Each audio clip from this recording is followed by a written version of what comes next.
ఏంటి ఎలా ఉన్నారండి? అందరూ బాగున్నారా ఫ్రెండ్స్? ఓకే ఫ్రెండ్స్, ఈరోజు మా లంచ్ వచ్చి గుత్తి వంకాయ కూర చేద్దాం అనుకుంటున్నాను ఫ్రెండ్స్. అదిగోండి, దానికోసమే వంకాయలు, దీనికోసం 2 ఉల్లిపాయలు, 2 టమాటాలు, 2 వెల్లుల్లి రెబ్బలు తీసుకున్నాను ఫ్రెండ్స్. బాండి పెట్టాను, 1 స్పూన్ ఆయిల్ వేసాను ఫ్రెండ్స్. ఈ ఉల్లిపాయలను దీంట్లోనే మగ్గించుకుందాం.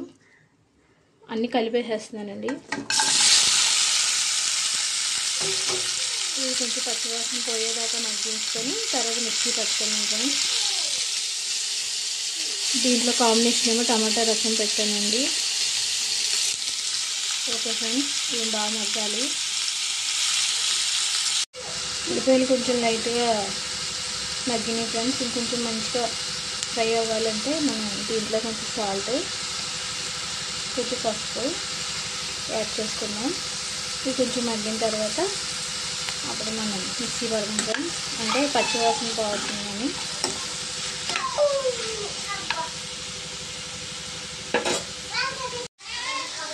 ఇదిగోండి ఫ్రెండ్స్, ఉల్లిపాయలను టమాటాని వెల్లుల్లిపాయ బాగా మగ్గిపోయింది ఫ్రెండ్స్. ఇది కొంచెం చల్లారిన తర్వాత మనం మిక్సీ పడదాం. గ్యాస్ కట్టేసుకుందాం.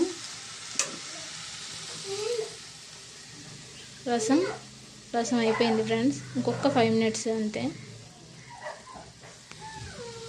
కిలో మిక్సీ పట్టుకుందాం. ఇదిగోండి ఫ్రెండ్స్, ఉల్లిపాయలు మిక్సీ పెట్టి పేస్ట్ ఆడుకున్నాను ఫ్రెండ్స్. దీంట్లో కొంచెం కారం, 1 స్పూన్ కారం, మా పిల్లలు కొంచెం కారం తక్కువ తింటారు కాబట్టి కొంచెం ధనియాల పొడి వేసుకున్నాం. వేసుకొని కలుపుకుందాము. మంచిగా కలుపుకొని వంకాయల్లో పెడదాం ఫ్రెండ్స్. ఇదిగోండి, వంకాయలు ఎట్లా కట్ చేసుకున్నాం ఫ్రెండ్స్, ఇలా 4 వైపులానే. ఇప్పుడు దీంట్లోనూ మనం ఈ మసాలాను పెట్టుకుందాం ఫ్రెండ్స్. ఓకే ఫ్రెండ్స్, అయిపోయిందండి. మసాలా వంకాయలకు బాగా పట్టించాను ఫ్రెండ్స్. చూడండి ఫ్రెండ్స్ ఎంత బాగున్నాయో. తర్వాత వీటిని నూనెలో వేద్దాం ఫ్రెండ్స్. అయితే బాండి పెట్టి 4 స్పూన్ నూనె వేసి దాంట్లో 2 పచ్చిమిరపకాయలు వేసానండి. ఇప్పుడు నూనె బాగా మరిగింది, పచ్చిమిరపకాయలు కూడా బాగా వేగినాయి కదా ఫ్రెండ్స్. దీంట్లో మనం మసాలా పెట్టుకున్న ఈ వంకాయలను వేసుకుందాం. ఒక్కొక్కటిగా వేసుకుందాం.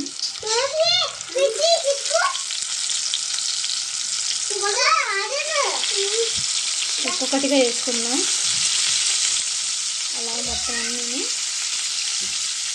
ఓకే ఫ్రెండ్స్, మొత్తం అన్నీ కూడా నేను ఇలాగే వేసేసాను. మసాలా పెట్టిన వంకాయలు లాస్ట్లో కొంచెం మసాలా మిగిలితే వేసేసాను ఫ్రెండ్స్. అయితే ఇందాక నేను ఉల్లిపాయ ముక్కలు అవన్నీ వేపుకున్నాను కదా ఫ్రెండ్స్, కాబట్టి మనకి ఏమంత పచ్చివాసన ఏమి అనిపించదు ఫ్రెండ్స్. అయితే దీన్ని సిమ్లీలో పెట్టుకొని మగ్గించుకోవాలి ఫ్రెండ్స్. ఇందులో నేను వాటర్ ఏమి వేయను, ఇలాగే మగ్గాలి బాగా ఫ్రెండ్స్. చూడండి ఎలా ఉందో చెప్పండి. ఇది బాగా మగ్గాలి ఫ్రెండ్స్. దీన్ని మూత పెట్టేద్దాం. ఓకే ఫ్రెండ్స్, కర్రీ ఎలా ఉందో చూద్దాం. చూడండి ఫ్రెండ్స్, వంకాయలు బాగా మగ్గినాయి, నూనె కూడా పైకి వచ్చింది ఫ్రెండ్స్. ఇంకొక 5 మినిట్స్ అయితే మనకి కర్రీ రెడీ అయిపోతుంది. దీంట్లో లాస్ట్ ఇంకా కొంచెం కొత్తిమీర వేసుకుందాం.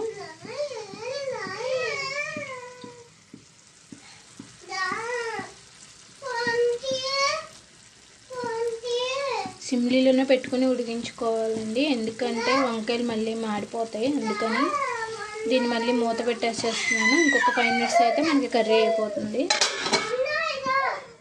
ఓకే ఫ్రెండ్స్, ఫైనల్లీ కర్రీ అయిపోయిందండి. చూడండి ఫ్రెండ్స్, వంకాయ కూడా బాగా అయిపోయింది. నూనె కూడా పైకి వచ్చేసింది. ఇట్లా నూనె పైకి వచ్చిందంటే కర్రీ అయిపోయినట్టే. ఇంకో వంకాయ చేశారు ఫ్రెండ్స్. నేను దీంట్లో కొంచెం కూడా వాటర్ వేయలేదండి, ఎందుకంటే ఇది గుత్తి వంకాయ కర్రీ కదా, నేను వాటర్ వేయను. ఇలా నూనెలోనే నేను కర్రీ చేస్తాను ఫ్రెండ్స్. ఎలా ఉందో కామెంట్ చేయండి. కర్రీ కోసం ఇలా కాదు ఇంకా వేరేలా చేయొచ్చు అనుకునే వాళ్ళు కూడా నాకు కామెంట్ చేయండి. నచ్చితే లైక్ చేయండి, ప్లీజ్ సబ్స్క్రైబ్ చేసుకోండి. Bye friends.